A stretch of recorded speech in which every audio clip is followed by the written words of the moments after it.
July 19, 1943, 26,000 feet above the industrial sprawl of Hanover, Germany. Captain Robert Johnson pushed his P-47C Thunderbolt into a shallow dive, lining up his sights on a Focke-Wulf 190 that had just broken through the bomber formation he was escorting. The German fighter executed its standard tactic, pulling into a steep climbing turn to escape. Johnson followed, his gloved hand instinctively reaching for the throttle, pushing it forward to the mechanical stop he knew so well. 2,000 horsepower screamed through the Pratt & Whitney engine as he pulled back on the stick. The Thunderbolt wallowed upward, bleeding speed rapidly. The Focke-Wulf continued climbing, pulling away with contemptuous ease. Johnson watched the German fighter disappear into the haze above, his jaw clenched in frustration. It was the same story that had been repeating itself since April. The massive American fighter could dive faster than anything the Luftwaffe flew. It could absorb punishment that would destroy any German aircraft, but in a climbing contest, it was utterly outmatched. 38,000 feet higher, in the cockpit of a different Thunderbolt 6 months later, Lieutenant Francis Gabreski felt his hand move to the same throttle quadrant. But now there was something different. His thumb found a small control that hadn't existed on earlier models. A red-guarded toggle marked with stenciled letters that read, "War Emergency Power." The Focke-Wulf ahead executed its climbing escape. Gabreski flipped the toggle forward. A mixture of water and methanol flooded into the carburetor. The manifold pressure jumped from 52 inches of mercury to 70 inches. The engine note changed from a roar to a howl. 2,300 horsepower, 500 more than the rated maximum, thundered through the airframe. The P-47 surged forward and upward with violence that pressed Gabreski back into his seat. If you're enjoying this deep dive into the story, hit the subscribe button and let us know in the comments from where in the world you are watching from today. The German pilot ahead must have felt something was wrong because the Focke-Wulf rolled hard and dove for the cloud deck below. Too late, Gabreski stayed locked on his tail through the maneuver, opened fire, and watched pieces tear from the German fighter's wing root. Black smoke trailed from the stricken aircraft as it tumbled through 8,000 feet of altitude before the pilot bailed out. The transformation had occurred not through a new aircraft design, not through revolutionary aerodynamics, but through a simple injection system that squirted a 50-50 mixture of water and methanol into the engine for up to 5 minutes of combat. The system had been developed quickly, implemented faster, and deployed with ruthless efficiency. By January 1944, nearly every Thunderbolt in the European theatre had been retrofitted with water injection. The modification fundamentally altered the tactical balance over Germany. German fighters that had successfully escaped American pursuit for 8 months suddenly found themselves caught and destroyed in the climbing maneuvers they had relied upon for survival. The story of how water injection transformed the P-47 Thunderbolt begins not in combat, but in the engine testing facilities at Pratt & Whitney's Hartford, Connecticut headquarters during the spring of 1942. The company's engineers faced a deceptively complex problem.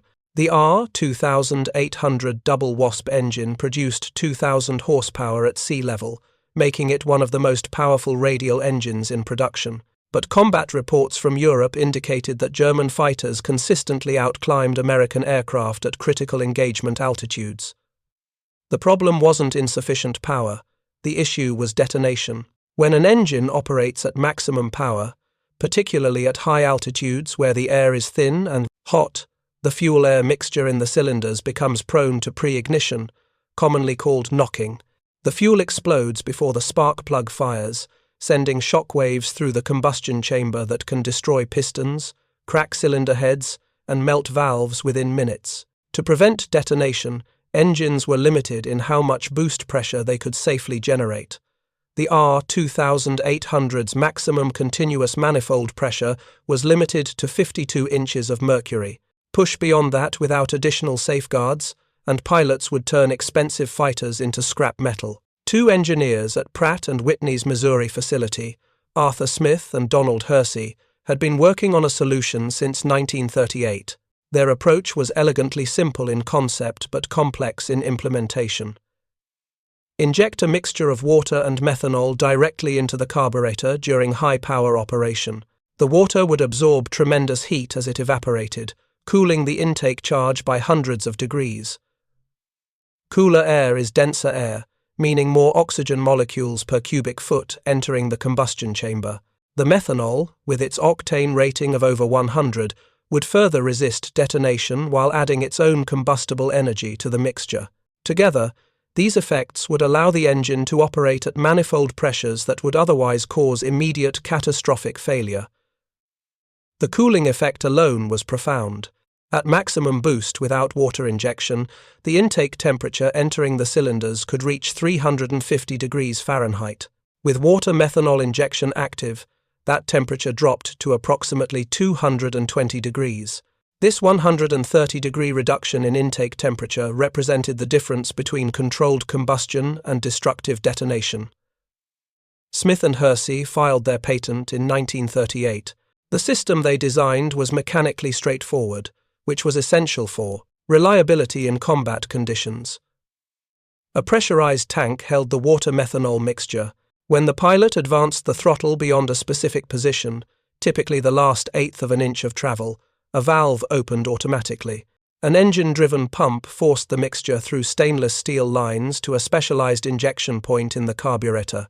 The mixture atomized into a fine mist that instantly began absorbing heat from the compressed air-fuel charge. The entire system weighed approximately 40 pounds and required minimal modification to the existing engine installation. But understanding the theory and implementing a production system were vastly different challenges. The injection rate had to be precisely calibrated. Too little water methanol and detonation would still occur. Too much, and the mixture would become too rich, causing incomplete combustion, power loss, and potentially flooding the engine. The mixture ratio itself required careful consideration. Pure water provided maximum cooling but offered no combustible energy and froze at 32 degrees Fahrenheit, making it unusable at high altitudes where temperatures routinely dropped to -60 degrees. Pure methanol was combustible and had excellent anti-knock properties, but provided less cooling per unit volume than water.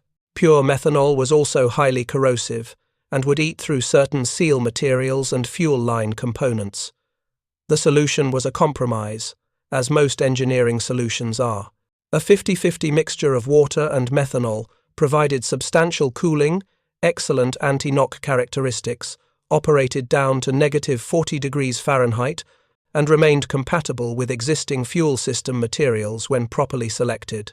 Pratt & Whitney authorized several acceptable formulations, including 60% methanol, 40% water, and a tri-component mixture of 25% methanol, 25% ethanol, and 50% water, plus 1% anti-corrosive oil. The 50-50 mixture became the standard for operational simplicity and supply logistics. Testing began in earnest during 1942 using experimental R2800 engines fitted with the injection system. The results were remarkable. At sea level, with water methanol injection active, the R2800 could sustain 70 inches of mercury manifold pressure, producing approximately 2,300 horsepower compared to 2,000 without injection. At 20,000 feet, where thin air normally strangled engine performance, the injected engine maintained power output that would have been impossible otherwise. The turbocharger system that gave the P-47 its high-altitude capability worked in synergy with water injection. The turbo compressed incoming air to maintain sea-level pressure at high altitudes. Water methanol injection cooled that compressed air and prevented detonation that would otherwise occur when forcing so much air into the cylinders. Together, these systems allowed the Thunderbolt to maintain combat power at altitudes where German fighters without similar systems suffered progressive power loss. But power increases meant nothing if the system couldn't be manufactured reliably, installed efficiently, and maintained in field conditions by mechanics working in muddy English airfields during winter. Republic Aviation's engineers worked through the details during late 1942 and early 1943. The water methanol tank was installed behind the pilot's seat, utilizing space that would otherwise be wasted. Stainless steel lines ran forward to the engine, carefully routed to avoid chafing against the airframe, and protected from combat damage by strategic placement behind armor plate. The injection pump was driven off an accessory pad on the engine, requiring minimal additional mechanical complexity. The throttle linkage was modified to include an automatic activation switch at the final eighth of an inch of travel. When the pilot shoved the throttle fully forward into the war emergency power detent, the system activated automatically. No separate switch to forget in the heat of combat. No complex sequence of procedures that could be fumbled when a Messerschmitt was closing from the 6 o'clock position. Push throttle forward, get power instantly. Simple, reliable, and suitable for pilots whose training emphasized combat tactics over systems management. The first production Thunderbolts fitted with water injection from the factory were the P-47D10 model from the Farmingdale plant and the P-47D11 from the Evansville facility. These aircraft began reaching operational squadrons in England during the summer of 1943, but the Republic and the Army Air Forces recognized that hundreds of earlier P-47Cs and early P-47Ds were already in combat service. Waiting for natural attrition to replace the entire fleet would take months, possibly over a year. German fighters would continue escaping American pursuit during that entire period. The solution was retrofit kits. Republic designed field-installable water injection systems that could be added to earlier Thunderbolts by depot-level mechanics. The work was substantial, requiring approximately 16 to 20 hours per aircraft for installation, system testing, and verification flights. Aircraft that had been designed with provisions for water injection from the outset, including the P-47 D4, D5, and D6 models, could be modified relatively quickly. Earlier aircraft, including the P-47C2 and C5, required approximately 200 hours of modification work per airframe, including substantial plumbing changes and structural reinforcements. The retrofit program began in earnest during the fall of 1943 at air depot facilities scattered across England. Mechanics worked methodically through squadron rosters, pulling aircraft from operational status for modification, then returning them to combat duty. The process resembled a factory assembly line transplanted to wartime conditions. Aircraft arrived, mechanics stripped access panels, installed tanks and pumps and lines, ran system checks, conducted ground runs, and finally turned completed aircraft over to test pilots for verification flights. By late December 1943, the first squadrons operated entirely on water injection-equipped Thunderbolts. The 56th Fighter Group, commanded by Lieutenant Colonel Hubert Zemke, completed the transition in early January 1944. Zemke immediately grasped the tactical implications. For 8 months, German fighters had escaped pursuit by climbing. P-47 pilots learned to avoid following climbing German fighters because doing so meant losing speed, losing position, and becoming vulnerable targets themselves. Thunderbolts fought by maintaining altitude, using boom and zoom tactics, diving on targets, making slashing attacks, then climbing back to altitude to reset for another pass. The climbing German fighter simply flew away, reset his own position, and attacked the bombers again from a different angle. It was frustrating, inefficient, and cost American bomber crews their lives. Water injection changed everything. Zemke organized intensive training during January 1944, developing entirely new combat procedures built around the Thunderbolt's newfound climbing ability. He taught pilots to engage German fighters in climbing spirals, maneuvers that previously would have been suicidal. He developed techniques where pursuing P-47 seconds would follow German fighters into climbs, maintain position through superior power, and destroy targets at altitudes where both aircraft were approaching stall speed. The Germans would find their standard escape route had become a death trap. The first significant test of water injection-equipped Thunderbolts came during bomber escort missions in late January and early February 1944. American fighters encountered situations where German pilots executed their standard climbing escape tactics, expecting pursuing Thunderbolts to fall behind as always.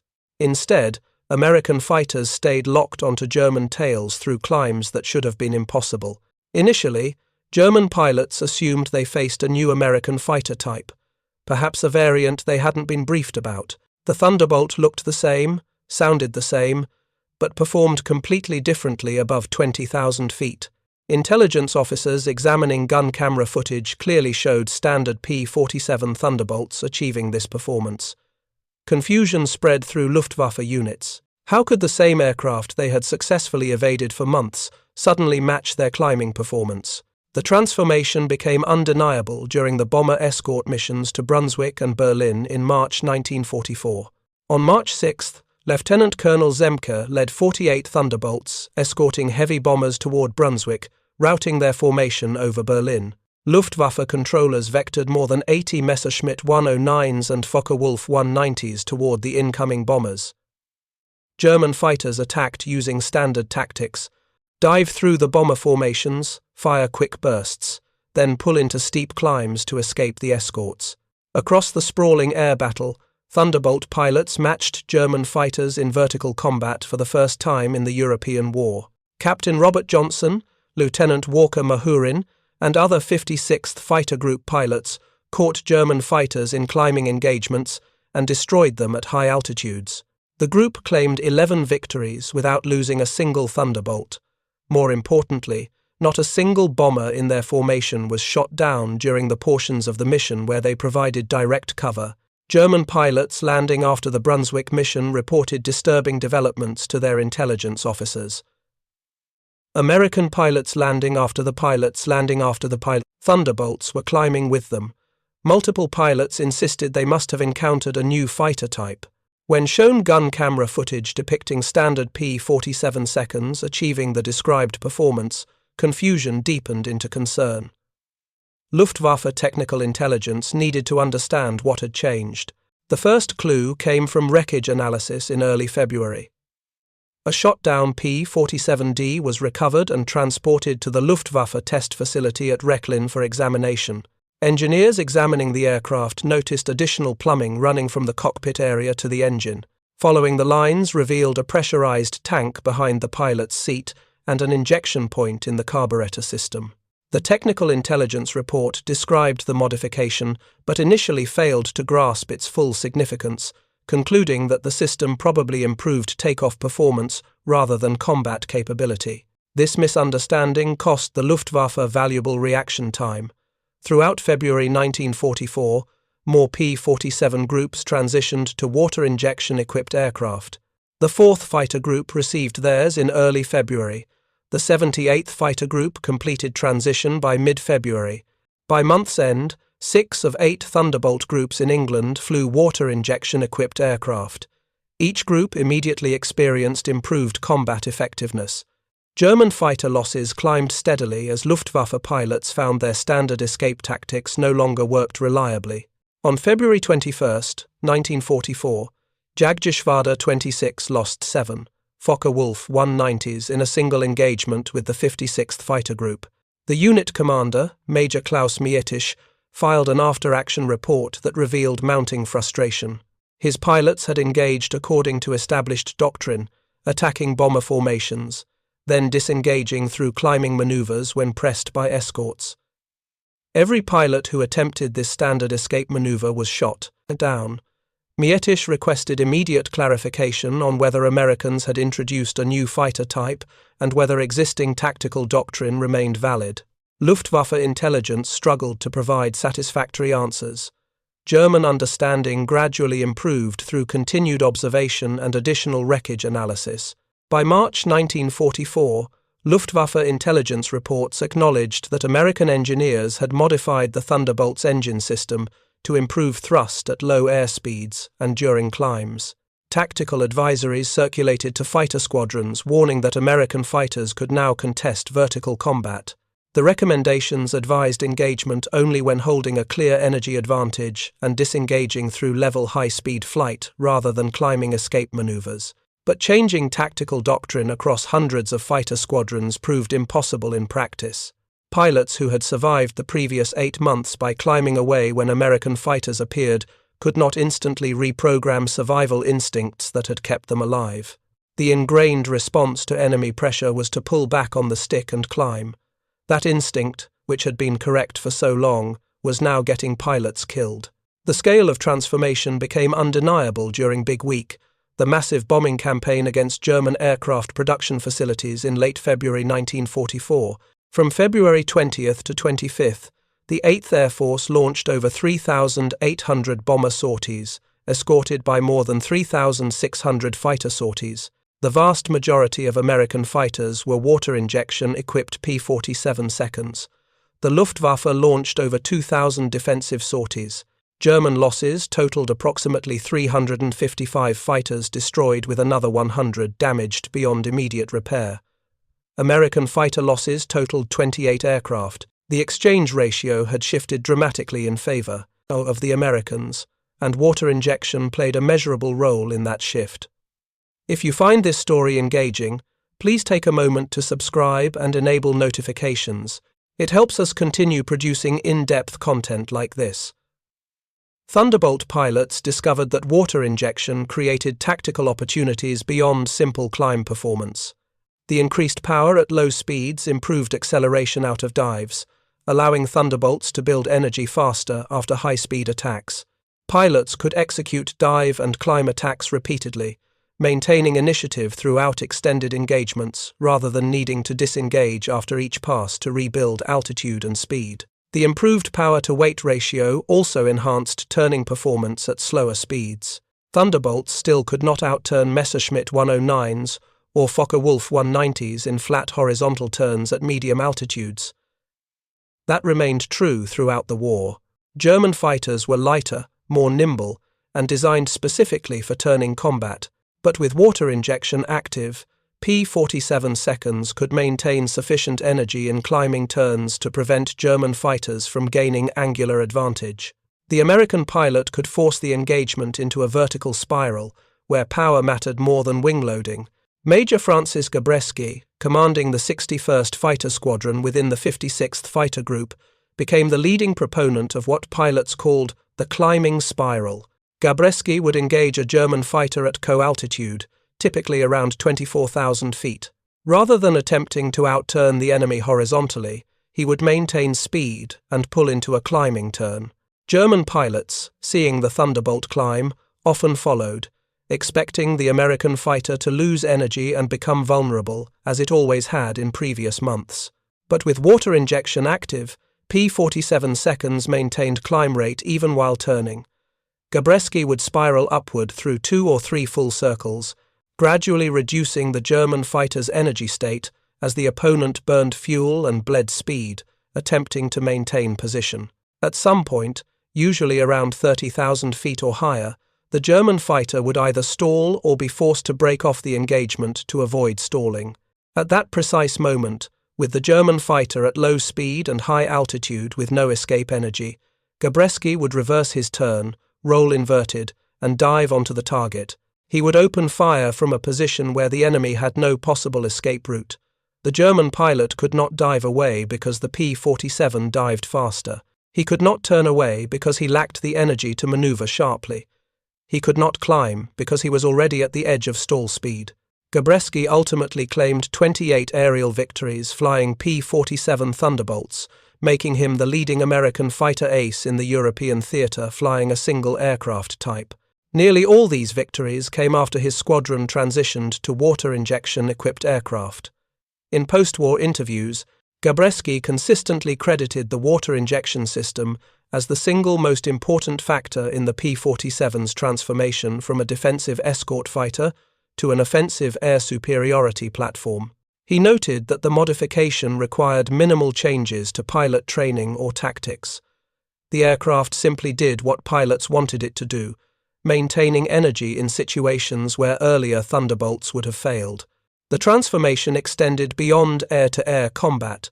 Water injection proved equally valuable for ground attack missions, which became an increasingly important role for Thunderbolts, as longer-ranged P-51 Mustangs took over deep escort duties during mid-1944.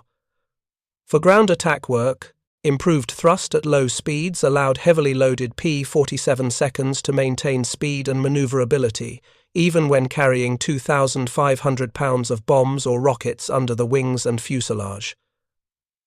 Pilots attacking German ground targets could enter attack dives from lower altitudes, reducing exposure time to anti-aircraft fire. After delivering ordnance, water injection-equipped Thunderbolts could climb away from target areas more rapidly, again reducing vulnerability to ground fire. Between April and September 1944, Thunderbolts flew more than 88,000 ground attack sorties, while suffering approximately 820 combat losses to all causes, a loss rate of less than 1%. The versatility of water injection-equipped Thunderbolts allowed them to remain in frontline service even as longer-ranged P-51 Mustangs became available in large numbers. Many fighter groups chose to retain Thunderbolts specifically because the combination of ruggedness, heavy armament, and improved performance made them exceptionally effective in multiple roles. The 56th Fighter Group, commanded first by Colonel Hubert Zemke and later by Colonel David Schilling, flew Thunderbolts exclusively throughout the entire war. Despite opportunities to transition to Mustangs, the group's pilots believed the rugged construction, 8-gun armament, and excellent climbing performance provided by water injection made the P-47 superior to the Mustang for their particular operations and tactics. From the German perspective, the water injection-equipped Thunderbolt represented yet another example of American material and technical superiority being applied systematically to solve specific tactical problems. German fighter pilots who survived the war consistently mentioned the improved Thunderbolt as one of the most capable and dangerous American fighters they faced during 1944 and 1945. Major Günther Rohl, who survived the war with 275 confirmed victories, noted in post-war interviews that improved Thunderbolts were far more dangerous than earlier versions. Rohl stated that by spring 1944, German pilots had to treat water injection-equipped Thunderbolts with the same respect they accorded P-51 Mustangs, recognizing that the American fighter could match German performance in most combat situations above 20,000 feet. The psychological impact on German pilots was substantial and measurable. Throughout 1943, Luftwaffe fighter pilots had maintained confidence that their aircraft were superior to American types in most performance categories. They knew American fighters had advantages in specific areas, particularly diving speed and structural strength, but German fighters held clear advantages in rate of climb, turning performance, and acceleration. By spring 1944, that confidence had eroded. American fighters matched or exceeded German performance in nearly every category. The Focke-Wulf 190, designed as superior to the Thunderbolt in nearly every performance metric when it entered service in 1941, found itself matched or exceeded in the one remaining area where it maintained clear superiority: vertical performance. The Messerschmitt 109 could no longer rely on its traditional vertical maneuvers to escape combat when pressed. German fighter losses climbed steadily through spring 1944. Many veteran pilots who had survived years of combat on both the Eastern and Western fronts were shot down by Thunderbolts. They thought they had successfully evaded using tactics that had worked reliably for the previous 2 years. The full strategic impact of water injection became evident during preparation for D-Day. Throughout May 1944, American fighters conducted intensive operations aimed at achieving air superiority over France. Thunderbolts ranged across northern France, attacking German airfields, destroying aircraft on the ground, and engaging any Luftwaffe fighters that attempted interference. Water injection-equipped P-47 seconds proved especially effective in these fighter sweeps. When German fighters scrambled to intercept, they typically climbed from lower altitudes to reach American fighters operating at 20,000 to 25,000 feet. Thunderbolts could now dive on these climbing German fighters, attack with devastating effect, then climb away before Germans could retaliate, reversing the tactical situation that had prevailed throughout 1943. June 6, 1944. As Allied forces stormed the Normandy beaches, Thunderbolts provided continuous air cover throughout the day. German fighters that attempted to attack the invasion fleet or support German ground forces were consistently intercepted and destroyed by water injection-equipped P-47 seconds before reaching their targets. The Luftwaffe managed fewer than 100 sorties over the invasion beaches during the critical first 24 hours. American fighters flew more than 8,700 sorties during the same period. This overwhelming air superiority was possible partly because American numerical advantage was growing, partly because pilot quality favored the Americans by mid-1944, but also because American fighters achieved kill ratios of 4-to-1 or better in air combat. Water injection, by eliminating one of the Thunderbolt's primary remaining weaknesses, contributed measurably to achieving the air superiority that made the invasion possible. Statistical evidence supported what pilots experienced in combat. During the first quarter of 1944, before water injection became widespread across the fighter force, American fighters in Europe achieved an overall kill ratio of approximately 1.8-to-1 against German fighters. By the second quarter of 1944, with most American fighters equipped with water injection systems, the kill ratio improved to 3.2-to-1. By the third quarter, it reached 4.6-to-1. These improvements cannot be attributed solely to water injection modification. American numerical superiority was increasing steadily throughout 1944. Pilot training programs were improving, producing more skilled aviators. Germany was fielding increasingly inexperienced pilots to replace mounting losses, as veteran pilots were killed, wounded, or exhausted by continuous combat operations. But combat reports and pilot debriefings make clear that improved climbing performance played a significant role in these victories. German fighters that attempted to escape through climbing maneuvers were caught and destroyed in situations where they would have escaped successfully just months earlier. The technical specifications of water injection systems varied slightly between different engine variants, but the operational principle remained consistent across all applications. The Curtiss electric propeller-equipped P-47Ds, the most common variant in European service during 1944, used the R2-80059 engine with integrated water injection capability.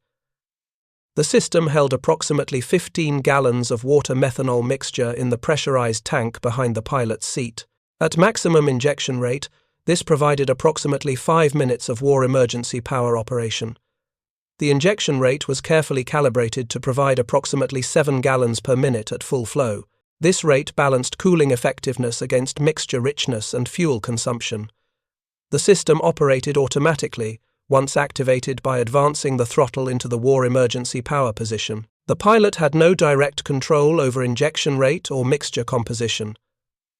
The simplicity was intentional, preventing pilot error during high-stress combat situations. Engine gauges provided indirect feedback on system operation.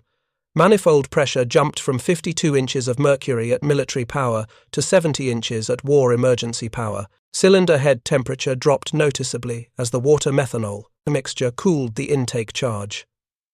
These gauge indications confirmed system operation without requiring the pilot to monitor additional instruments dedicated specifically to the injection system. The water-methanol mixture itself required specific handling procedures. The mixture was mildly corrosive and flammable, requiring careful storage and handling by ground crews. The methanol component had a distinctive sweet smell that made leaks relatively easy to detect during pre-flight inspections. In cold weather, the mixture could freeze despite its depressed freezing point if aircraft sat on the flight line for extended periods without engine operation. Ground crews learned to drain the system if aircraft would be exposed to extreme cold for more than a few hours, then refill before flight operations. The mixture composition remained consistent across operational theatres, whether operating from English airfields or later from forward bases in France, Belgium, and Germany. The standard 50-50 water-methanol mixture was used universally. This logistical simplicity prevented confusion and supply chain complications. Ground crews didn't need to maintain multiple mixture formulations for different operating conditions or tactical situations. One mixture worked everywhere, always. Manufacturing the water injection systems at scale demonstrated American industrial capacity operating efficiently. Both Curtiss-Wright and Hamilton Standard, the two primary propeller manufacturers, also produced injection system components as part of their contracts. Additional specialized manufacturers produced pumps, valves, tanks, and plumbing components. The distribution system moved these components to depot facilities in England where installation occurred. Between July 1943 and June 1944, depot mechanics in England retrofitted over 1,000 Thunderbolts with water injection systems while maintaining operational readiness of frontline fighter groups. This represented a remarkable logistical achievement. Aircraft were pulled from operational squadrons, transported to depot facilities, modified, tested, and returned to combat status within days rather than weeks. The depot system operated continuously, working multiple shifts to maintain throughput, while bomber offensive operations continued without pause. The engineering lessons learned from the water injection program influenced American aircraft development throughout the remainder of the war and beyond. The rapid development cycle, from initial concept to widespread operational deployment in approximately 9 months, demonstrated that incremental improvements to existing aircraft could often provide better value than developing entirely new types. The development cost for water injection systems, including wind tunnel testing, prototype construction, and flight testing, totaled approximately $3 million. By comparison, developing an entirely new fighter aircraft would have cost at least $100 million and required 2 to 3 years before reaching operational service. The water injection modification represented exactly the kind of cost-effective improvement that made American air power difficult to match or counter. The financial investment was modest, the timeline was compressed, and the operational impact was immediate and measurable. The system also highlighted the importance of feedback loops between combat operations and aircraft development. Problems with Thunderbolt performance at high altitude and in climbing combat were identified by frontline pilots who filed after-action reports describing German fighters escaping through climbing maneuvers. These reports filtered through intelligence systems relatively quickly, reaching engineers who could diagnose root causes and develop solutions. The feedback loop operated in months rather than years, with problems identified in combat leading to engineering solutions deployed, operationally within less than 1 year. German forces had similar feedback systems in theory, but found them increasingly disrupted by the chaos of Germany's deteriorating strategic position. Luftwaffe pilots filed similar reports about American aircraft performance improvements. German engineers understood the theoretical principles of water injection as well as their American counterparts. But Germany's industrial base by 1943 lacked the capacity to implement similar modifications rapidly across their fighter force. The strategic impact extended beyond direct air combat results. Achievement of air superiority over Europe, to which improved Thunderbolts contributed significantly, allowed Allied ground forces to advance with minimal interference from German air power. During the breakout from Normandy in August 1944, American ground forces advanced under an umbrella of air superiority maintained largely by Thunderbolts. German ground forces attempting to retreat or reposition found themselves under constant attack from Allied fighters. Water injections' improved climbing performance meant German fighters that attempted to interfere with ground attack missions could be quickly intercepted and destroyed by escorting P-47 seconds that now matched their climbing performance. The final major air combat involving large numbers of water injection-equipped Thunderbolts occurred during the Battle of the Bulge in December 1944 and January 1945. When German ground forces launched their surprise offensive through the Ardennes, bad weather initially prevented effective air operations. When weather cleared on December 23rd, Allied air forces launched massive attacks against German ground forces and supply lines. Water injection-equipped Thunderbolts flew hundreds of sorties daily, attacking German armor, trucks, and artillery positions. Luftwaffe fighters attempted to interfere, but were consistently driven off or destroyed by escorting P-47 seconds. By February 1945, organized Luftwaffe resistance over Western Europe had effectively ceased. German fighter units were being withdrawn to defend the homeland against the increasing strategic bombing campaign. Water injection-equipped Thunderbolts had played a significant role in achieving this air superiority, though their contribution was often overshadowed by the more glamorous reputation of P-51 Mustangs in popular accounts. Military historians examining the air war have sometimes downplayed the Thunderbolt's importance, noting that P-51 seconds achieved more total aerial victories and flew deeper into Germany on escort missions. But this analysis misses a critical point.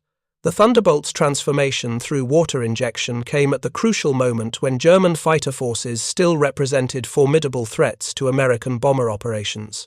Between January and December 1944, Thunderbolts were credited with destroying 3,752 German aircraft in aerial combat while losing 824 P-47 seconds to all causes in the European theatre. This represented an overall kill ratio of approximately 3.7 to 1, comparable to or better than other American fighter types during the same period. More importantly, the Thunderbolt's transformation from adequate high-altitude escort to dominant vertical fighter occurred during the period when such capability was most desperately needed. During the first half of 1944, when the 8th Air Force was still building toward the massive operations that would characterize the last year of the war, Thunderbolts equipped with water injection provided the climbing performance necessary to engage German fighters on more equal terms. The modification came online at precisely the moment when it could have maximum strategic impact. The post-war fate of water injection technology reveals how quickly wartime innovations can be superseded by new developments. As jet fighters entered service immediately after the war, propeller-driven P-47 seconds quickly became obsolete regardless of their water injection systems. The massive Thunderbolt, which had been cutting-edge technology in 1944, was antique by 1947. Most surviving Thunderbolts were scrapped, sold to foreign air forces, or relegated to Air National Guard units. The technical achievements that made water injection-equipped Thunderbolts effective fighters were eclipsed by the revolutionary capabilities of jet propulsion, which offered sustained high-altitude performance without the complexity of turbochargers and injection systems. Few pilots who flew improved Thunderbolts in combat went on to positions where they could ensure the water injection modification received proper historical recognition. The system became a footnote in aviation history, overshadowed by more dramatic innovations like jet engines, swept wings, and guided missiles. Yet water injection represents a fundamentally important type of military innovation that deserves greater recognition than it typically receives. It was not a revolutionary breakthrough that changed the fundamental nature of air combat. It was an evolutionary improvement that took an existing platform and eliminated one of its most critical weaknesses through relatively simple engineering. This type of innovation, less dramatic than revolutionary new technologies but often more immediately impactful, characterized much of American military success during World War II. The ability to identify problems quickly, develop practical solutions efficiently, implement solutions rapidly, and deploy them at scale gave American forces decisive advantages that accumulated over time. Engineering principles underlying water injection remain relevant to modern military aviation despite the complete transition to jet propulsion. The fundamental insight that intake air temperature must be carefully controlled to prevent detonation and maximize power output applies directly to turbine engine design. Modern jet engines use sophisticated fuel control systems and air cooling techniques that trace their conceptual lineage back to systems like water injection. The principle of accepting short-term system complexity to achieve significant performance gains in critical situations remains central to military aviation engineering. The German perspective on water injection-equipped Thunderbolts provides sobering lessons about the consequences of industrial and strategic weakness. German engineers understood the theoretical principles of water injection as well as their American counterparts. German metallurgists knew the materials science. German chemists understood the mixture formulations.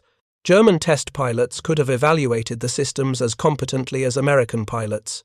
But Germany's deteriorating strategic position, critical resource shortages, and increasingly disrupted industrial base made rapid improvement programs impossible to implement. German aircraft production by 1944 operated at maximum capacity, focused desperately on producing existing designs in sufficient quantities to replace combat losses that were mounting at unsustainable rates. Introducing new systems like water injection would require retooling production lines, recertifying aircraft performance, updating maintenance manuals, training mechanics on new procedures, and establishing supply chains for the water-methanol mixture. Each of these requirements individually was achievable. Collectively, they represented a disruption to production that Germany could not afford. The production disruption would cost thousands of fighters during the months required for implementation. Germany desperately needed every aircraft that could be produced immediately. Trading current production for future capability was a luxury Germany could no longer afford by 1943. The Germans were trapped by their strategic situation. They needed to match American improvements to remain competitive tactically, but could not afford the production disruption required to implement those improvements.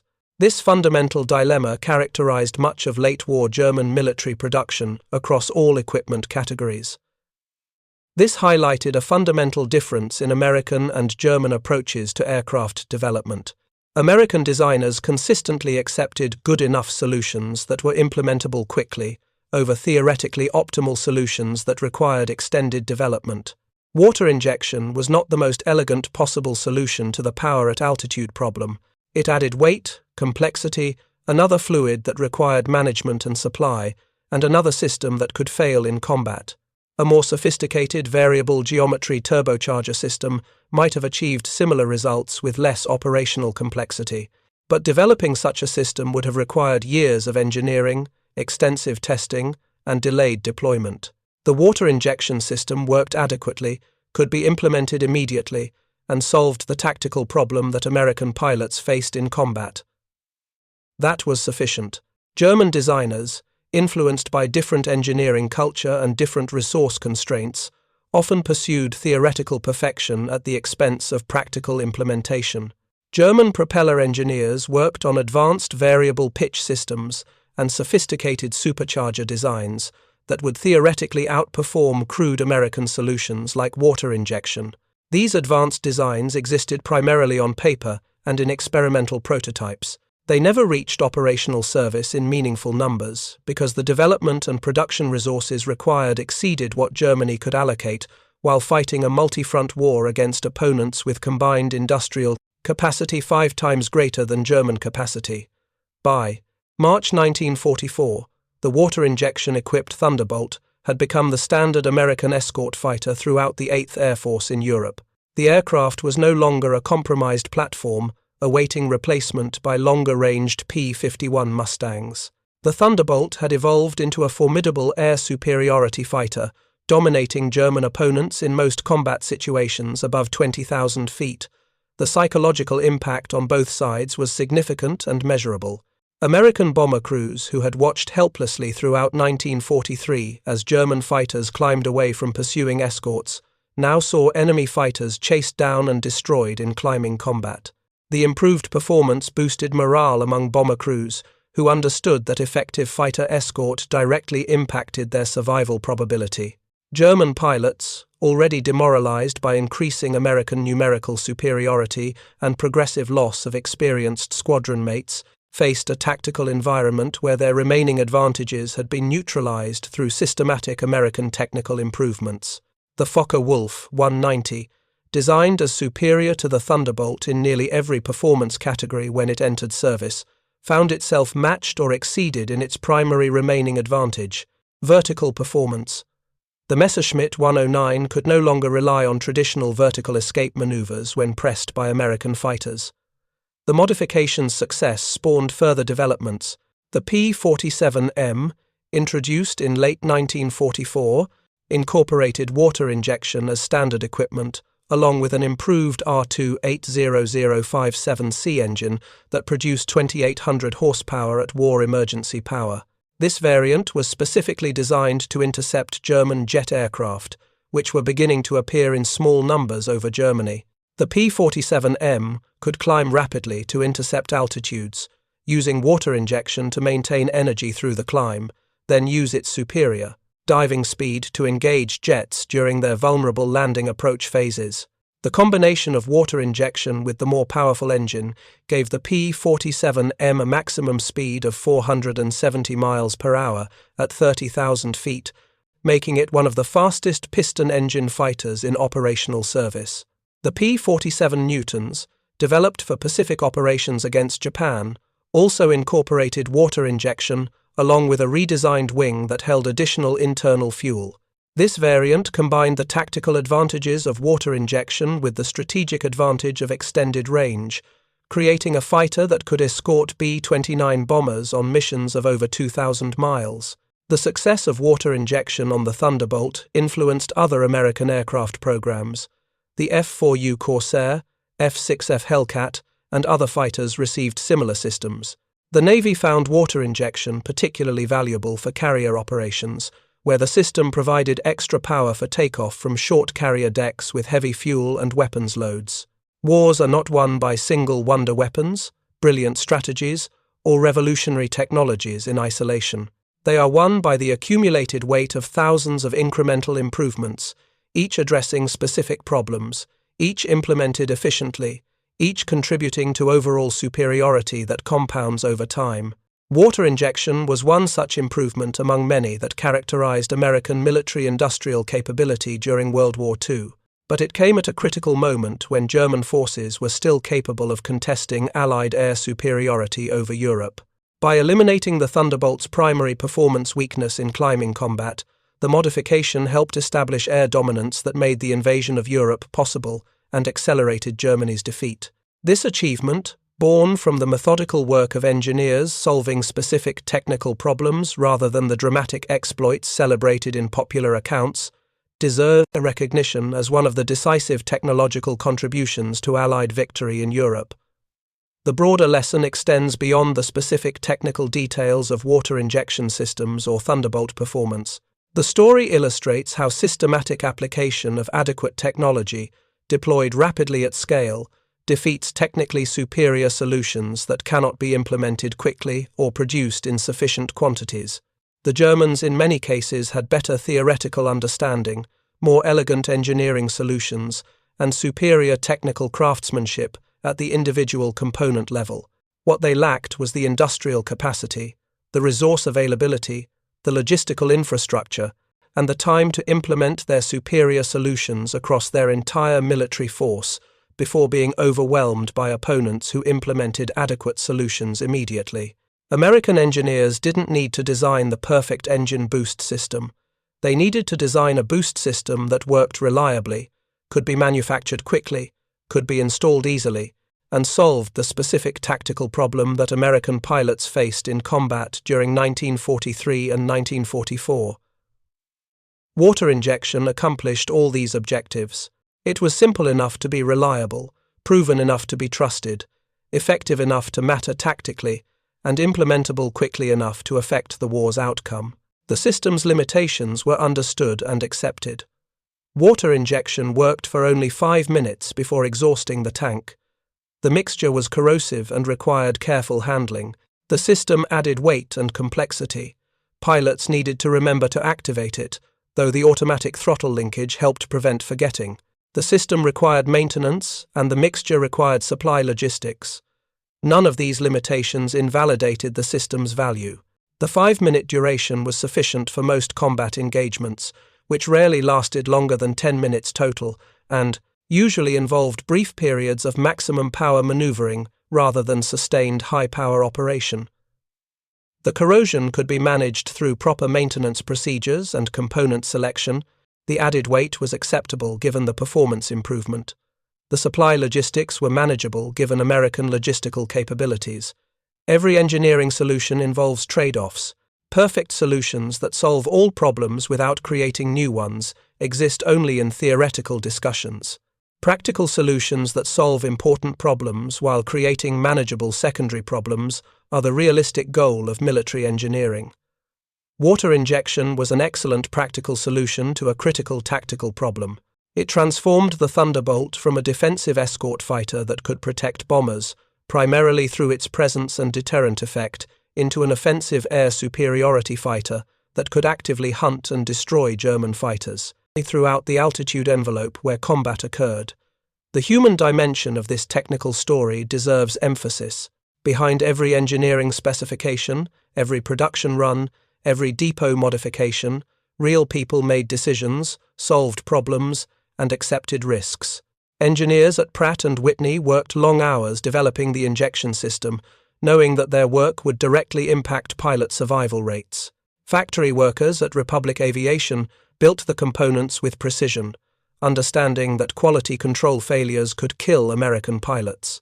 Depot mechanics in England worked through English winter weather installing systems, maintaining standards despite cold and mud and fatigue.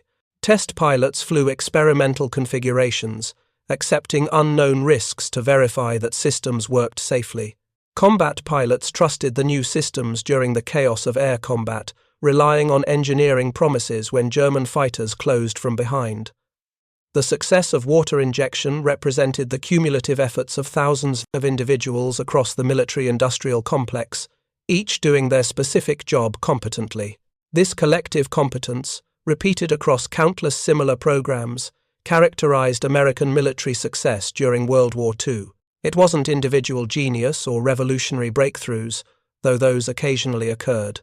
It was systematic competence applied at scale, solving problems methodically, implementing solutions efficiently, and deploying capabilities rapidly.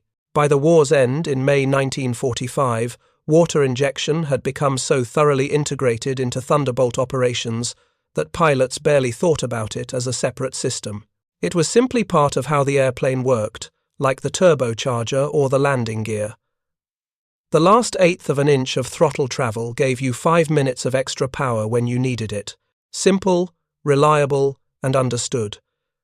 The fact that this capability had not existed 18 months earlier, that its absence had cost American lives and limited American tactical options, that its implementation had required massive engineering and logistical efforts, all this faded from immediate consciousness as the system became routine. This, perhaps, represents the ultimate measure of a successful modification. When a system works so well that it becomes invisible, when capabilities that once seemed impossible become expected and routine, when extraordinary engineering achievements become ordinary operational reality that marks genuine success. Water injection achieved this level of integration and acceptance. It solved a critical problem so completely that within months of deployment, pilots simply expected their Thunderbolts to climb with German fighters. The problem that had plagued operations for 8 months simply disappeared, absorbed into the growing list of tactical advantages that American fighters enjoyed over their opponents. Thank you for watching. For more detailed historical breakdowns, check out the other videos on your screen now, and don't forget to subscribe.